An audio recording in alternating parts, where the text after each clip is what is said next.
नमस्कार साथियों 10 सालों से सुप्रीम कोर्ट में चला आ रहा एमसी सिंगला केस अब साथियों लास्ट मुहाने पर खड़ा है। तो यहाँ साथियों और मैं गारंटी कह रहा हूं कि ये केस आपका 2026 में खत्म हो जाएगा। यहाँ पर साथियों केंद्र सरकार और आईबीए की एक शर्त है, बस वो अगर पेंशनर ये शर्त मान ले तो साथियों सुप्रीम कोर्ट फौरन तैयार है केस खत्म करने के लिए और बैंक पेंशनर को पेंशन रिवीजन पेंशन अपडेशन का फायदा देने के लिए सुप्रीम कोर्ट फौरन तैयार है। दोस्तों हो क्या कि भैया एमसी सिंगला के तमाम जो पिटिशनर हैं जिनकी संख्या ही 7.5 लाख है, वैसे काफ़ी ज़्यादा थी, 1.5-2 लाख तो 2,20,000 तो वो भैया उनकी डेथ हो गई। अगर देखा जाए तो करीब 9 लाख के आसपास थी, अब जो 7.5 लाख बची है वो साथियों अपनी जिद लगे पड़े हैं, नहीं हमें ये चीज़ चाहिए। और जबकि साथियों आईबीए और आरबीआई केंद्र सरकार कह रही है हम ये चीज़ नहीं दे पाएंगे और बाकी का आप जो लेने के लिए तैयार हो हम राजी हैं। और साथियों जैसे ही आप इसमें क्या है, Supreme Court as a mediator का काम कर रहा है, नेगोशिएशन का कार्य कर रहा है। एमसी सिंगला केस के तमाम पेंशनर हैं उनका और केंद्र सरकार आईबीए आरबीआई की, तो यहाँ पर सुप्रीम कोर्ट नेगोशिएशन का कार्य कर रहा है कि किसी ना किसी तरीके से मान जाए। अब साथियों पहले तो केंद्र सरकार मान ही नहीं रही थी, मैं आपको बता दे रहा हूँ, केंद्र सरकार नहीं मान रही थी, पेंशनर की किसी भी मांग पर विचार करने के लिए तैयार नहीं थी केंद्र सरकार। लेकिन साथियों अब केंद्र सरकार और आईबीए का रुख नरम पड़ गया है, क्योंकि साथियों 2 लाख से ऊपर पेंशनर काल की गाल में समा चुके हैं, तो सरकार के ऊपर ये जो प्रेशर पड़ेगा वो कम हो गया है। अब बाकी के जो पेंशनर है साथियों वो भी हर साल ये माने चलेगा कि हर महीने करीब 5 से 6 पेंशनर उनकी मौत हो रही है हर दिन। तो ये भी साथियों एक ओर से सरकार इस चीज़ को भी देख रही है और आने वाले इलेक्शन को भी सरकार देख के चले, इसलिए साथियों 2026 में एमसी सिंगला केस का इतिश्री हो जाएगा और रिजल्ट क्या आएगा वो भी मैं आपको बताने जा रहा हूँ। अतः साथियों अगर आप एक पेंशनर तो यार हमें सपोर्ट कीजिएगा, चैनल को सब्सक्राइब कीजिएगा। आप चाहे बैंक पेंशनर हो, चाहे केंद्रीय पेंशनर हो, चाहे ईपीएस 95 के पेंशनर हो, किसी भी तरीके से आप सरकार से पेंशन पा रहे तो हमें सपोर्ट कीजिएगा, चैनल को सब्सक्राइब कीजिएगा। यहाँ पर साथियों हम पेंशनर के मुद्दे ही उठाते हैं और सरकार तक पहुँचाने की कोशिश करते हैं। सबसे पहले दोस्तों मैं आपको बताऊँगा कि आखिर बात कहाँ तक पहुँची है और किस तरीके से वो बात है जो आईबीए और केंद्र सरकार पेंशनरों से मनवाना चाह रही है, और वो बात मनवाना चाह रही है सुप्रीम कोर्ट के माध्यम से। अब साथियों इसका आर या पार इस केस का होना ही होना है।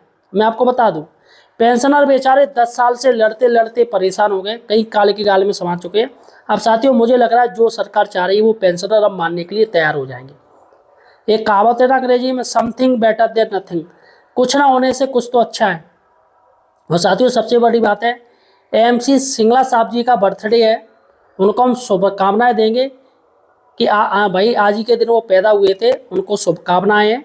लेकिन साथियों सबसे बड़ी दुख की बात है कि एमसी सिंगला साहब अब हमारे बीच नहीं रहे, बेचारे जिन्होंने केस डाला वही हमारे बीच नहीं रहे। इसी उम्मीद के साथ रहे कि उनको जीते जी पेंशन रिवीजन का फ़ायदा मिल जाएगा। फिलहाल साथियों उनको नहीं मिला और काल के गाल में समा चुके हैं। चलेगा साथियों आज मैं आपको बता दूँ 2026 तक केस फाइनल हो जाएगा। जी हाँ साथियों सबसे बड़ी बात है कि जितने भी कानूनी विशेषज्ञ हैं और कोर्ट की टिप्पणियों के आधार पर केस मजबूत हुआ है पेंशनरों का, जो कानूनी विशेषज्ञ और कोर्ट भी कह रही है साथियों कि पेंशनरों की जीत है, क्योंकि कई मामलों में कोर्ट ने पेंशनर का पक्ष ही सुनाया है, पेंशनरों को लाभ दिया है। अब हो क्या इनकी साथियों संख्या ही ज़्यादा है, भाई 8-9 लाख हैं, अभी 7.5 लाख मान लो, काफ़ी ज़्यादा पेंशनर हैं। तो इसलिए साथियों ये मामला रबड़ की तरह खिंच रहा है। अगर यही पेंशनर कुछ संख्या होती तो अभी तक फैसला हो गया होता। चलेगा साथियों सबसे बड़ी बात है पेंशनर रेगुलेशन 1995 35 पैराग्राफ 1 का पुख्ता सबूत कोर्ट के सामने रखा है। अब कोर्ट मुकर ही नहीं सकती है, भाई जे लोग गौदुआ को पट्टा हमने दो ये डॉक्यूमेंट सारे, अब देख लो आप, इसमें केंद्र सरकार का ही ये नियम है, तो हमें इसका फ़ायदा क्यों नहीं मिल रहा है? हमें क्यों नहीं मिल रहा है? हम भी तो बैंक पेंशनर हैं भाई, हम भी तो सरकारी अगर एक ओर से माने जाएंगे, भले ही बैंक के अधीन कार्य कर रहे हो, इतना बड़ा कार्य हम देख रहे हैं, पैसों से वित्तीय लेन देन, इससे बड़ा और क्या काम हो सकता है। जज विक्रमनाथ की टिप्पणी जज विक्रमनाथ ने पेंशनरों के सपोर्ट में टिप्पणी की है। मैं आपको बता दूं क्या टिप्पणी की थी। देखिएगा, सुनवाई के दौरान जस्टिस विक्रम नाथ ने टिप्पणी की थी, यदि रेगुलेशन में यह नियम शामिल है तो बैंकों को इसका लाभ सेवानिवृत्त कर्मचारियों को देना ही पड़ेगा। अगर ये नियम है तो हर हाल में देना पड़ेगा। और साथियों, नियम इन्होंने बैंक पेंशनरों ने बाकायदा प्रूफ दे दिया है, अब वो सुप्रीम कोर्ट मानने के लिए तैयार है। और यहाँ पर सुप्रीम कोर्ट ने एक टिप्पणी और करी है, जस्टिस इन्होंने करी है, विक्रम नाथ ने करी है, इससे और भी जस्टिस कर चुके हैं। पेंशन कोई दान नहीं है। सुप्रीम कोर्ट ने अन्य मामलों में भी यह साफ किया कि पेंशन कर्मचारियों का कानूनी अधिकार है, कोई खैरात या दान नहीं है। ये साफ साफ उन्होंने कहा है सुप्रीम कोर्ट ने कि पेंशन एक प्रॉपर्टी है और प्रॉपर्टी इनकी हो गई पेंशन, आप छीन नहीं सकते हो। चलेगा साथियों, हम थोड़ा इस केस के बारे में आपको बता दें क्या क्या है, और वो लास्ट में आपको बताऊंगा जिससे इस केस का फाइनल होने वाला है। सुप्रीम कोर्ट क्या फैसला करेगी वो भी मैं आपको अभी बता दे रहा हूँ, वो भी मैं आपको बता के चलूँगा, आप ध्यान से सुनिएगा। और सरकार क्या चाह रही है आप ये जान लीजिएगा, सरकार अगर चाहती तो फौरन फैसला हो चुका होता। सीधी सी बात है कि केंद्र सरकार का आईबीए का दबाव है किसके ऊपर, सुप्रीम कोर्ट के ऊपर। इसलिए ये छोटा सा मामला है, बहुत बड़ी बात नहीं है, पेंशनरों के हक का ही मामला है, उनकी जीत पक्की है, लेकिन खींचा जा रहा है 10 साल से, जानबूझ के परेशान किया जा रहा है कि पेंशनर थक हार के भैया मजबूर हो जाए, चलो भैया जो दे रहे हैं वो दे दो, सीधी सी ये बात है। ठीक वैसा ही होता है जैसे कोर्ट केस चलते हैं, कोर्ट केस आप देखते हो ना, कोर्ट केस 10-10 साल तक चल रहे, 15-15 साल तक चल रहे, बाद में थकार के आदमी कहता है कि भैया अब हमेरा कोर्ट केस करना है, हम वापस ले ले रहे। सरकार इसी पॉलिसी पर कार्य करती है कि भैया इनको मानसिक टॉर्चर करो, शारीरिक टॉर्चर करो और आर्थिक टॉर्चर करो, 3 चीज़ों पर इनका चल रहा है साथियों टॉर्चर। अब साथियों जब शारीरिक मानसिक टॉर्चर हो ही जाएंगे, अब आप बार बार इस मैटर को उछालोगे जाओगे तो आपके बच्चे ही नाराज होंगे कि आप तो नहाए धोए के पीछे पड़ गए हो।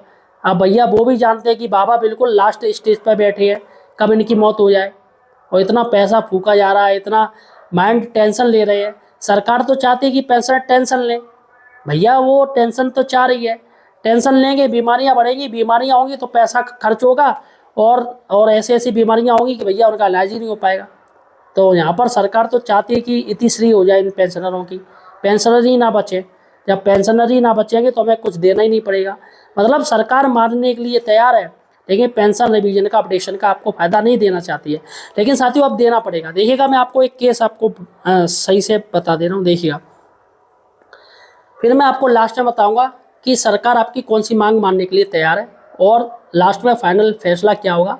देखिएगा सुप्रीम कोर्ट में चल रहा है MC Singla case versus union of India मामले, अंतिम फैसला आना अभी बाकी है, इसलिए निश्चित तौर पर यह कहना संभव नहीं कि याचिकाकर्ता को इसमें जीत मिलेगी या नहीं।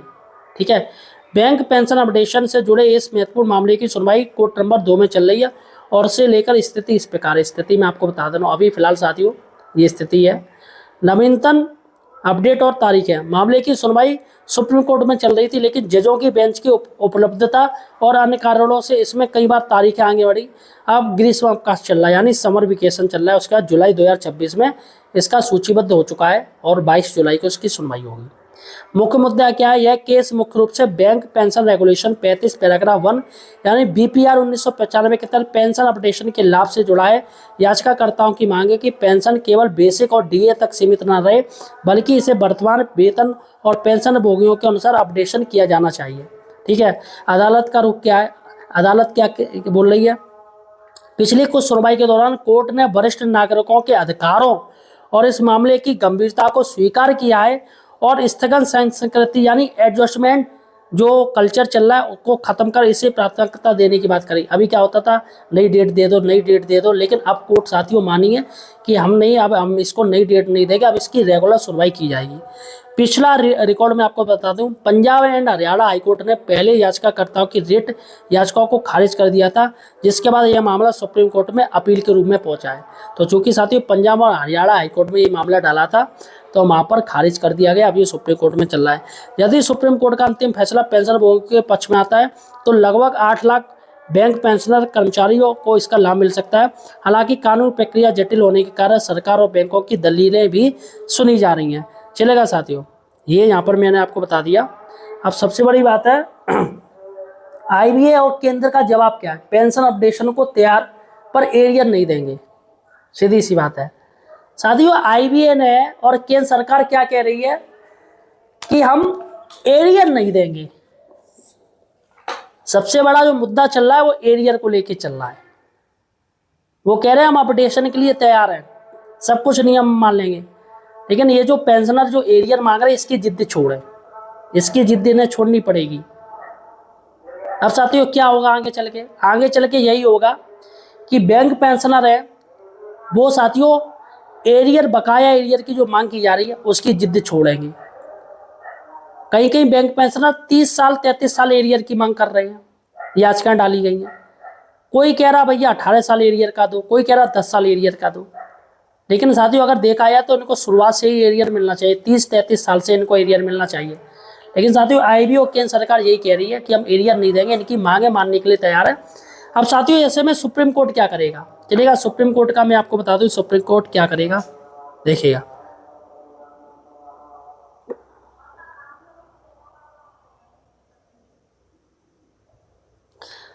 भविष्य में क्या होगा, फ्यूचर में आपको बता दूं, कोर्ट के संकेतों के आधार पर, जो कोर्ट अभी संकेत दे रहा है, जानकारों का मानना है, जो एक्सपर्ट है उनका कहना है, सुप्रीम कोर्ट 1995 से पिछला पूरा एरियर देने की बजाय, ध्यान दीजिएगा, सुप्रीम कोर्ट 1995 से पिछला पूरा एरियर देने की बजाय 2026 या भविष्य की किसी तारीख से पेंशन अपडेशन लागू करने का आदेश दे सकता है।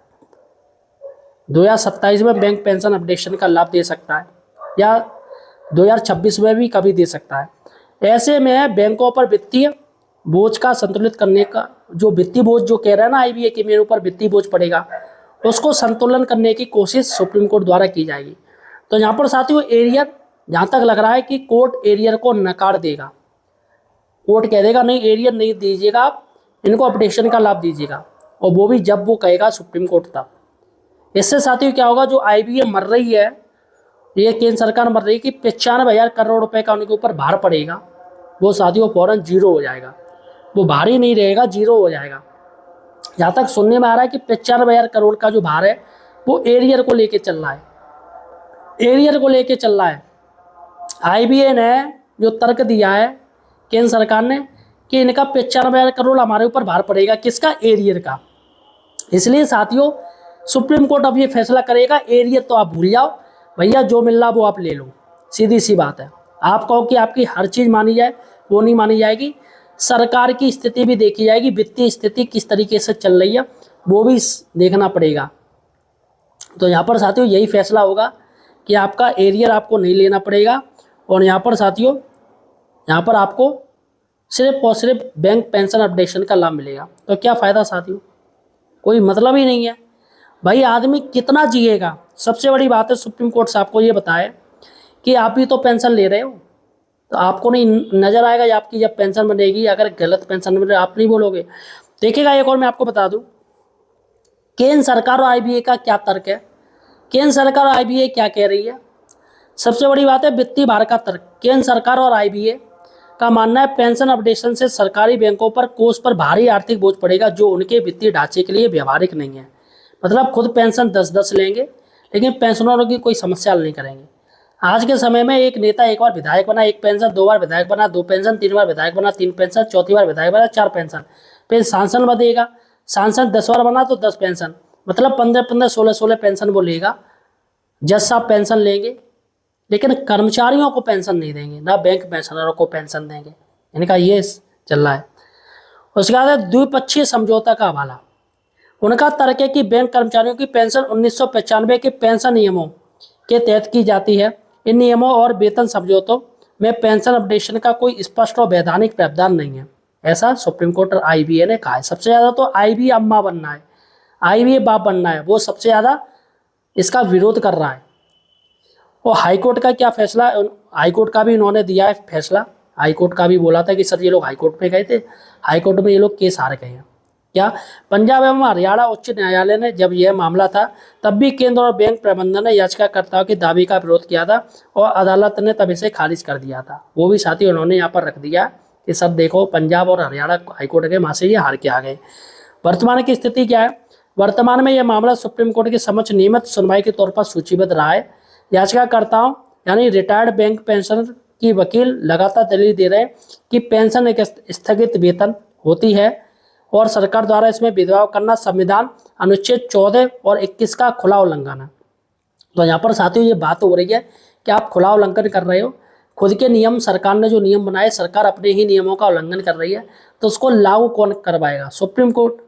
क्योंकि जब सरकार गलत करती तो आदमी कहाँ जाता है? कोर्ट ही जाता है। तो ये पेंशनर कहाँ गए? कोर्ट ही गए हैं।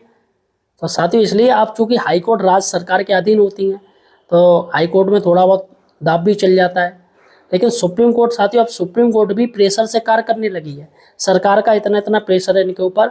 अब वो क्या साथियों, सबको अपने अपने नाती पोतों को, लड़कों को भैया जज साहब बनवाना होता है ना, और राज्यसभा की सीट चाहिए होती है ना, ये सब चीज़ देखना पड़ता है ना। तो आपने देखा होगा, तो भैया थोड़ा सरकार की तरफ ये लोग झुकते हैं ज़्यादा। फिलहाल मुझे लग रहा है न्याय व्यवस्था ऐसी नहीं होनी चाहिए। एक आदमी की उम्मीद होती है कि भैया हमें कहीं न्याय नहीं मिला तो कम से कम सुप्रीम कोर्ट या हाई कोर्ट हमें न्याय देगी। तो तमाम न्यायाधीशों को, जज साहब को ऐसे चीज़ों से दूर रहना चाहिए। फिलहाल साथियों आपका क्या कहना है, मुझे कमेंट सेक्शन में बताइए। धन्यवाद।